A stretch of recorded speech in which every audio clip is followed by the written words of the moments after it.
Hi everybody. In this video we're going to look at um, something called a mesh light. So if you haven't seen my previous videos, I've been going through all of my lights. I did the area light, the sky dome light, and the physical skylight. So make sure you check out those videos first.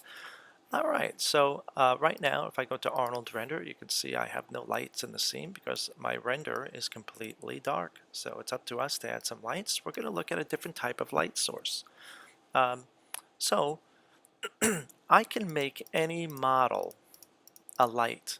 So that's what I'm going to do. I'm going to create another sphere, maybe some smaller spheres here. I'm going to Command D and I'm just going to place them around my scene here.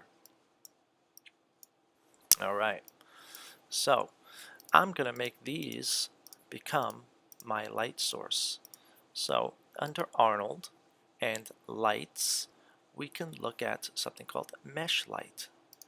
And the mesh light, you can see if I Arnold, it almost makes it disappear, right? So Arnold lights, Arnold render, we can see what that's looking like.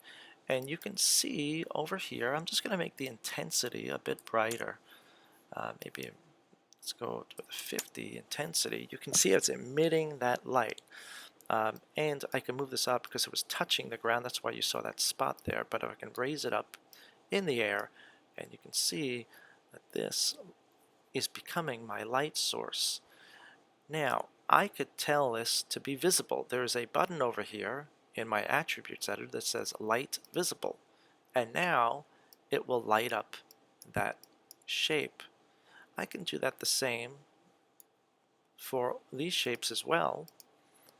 So I can maybe do them at the same time, and Arnold Lights Mesh Light, and turn each of them on.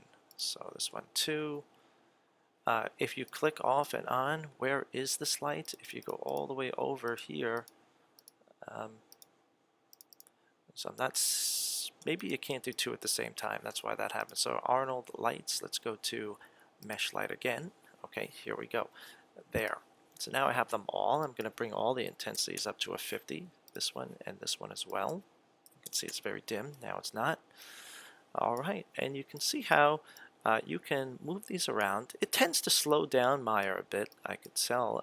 So there's a different way of achieving the same results, and that's by using a material for your light source.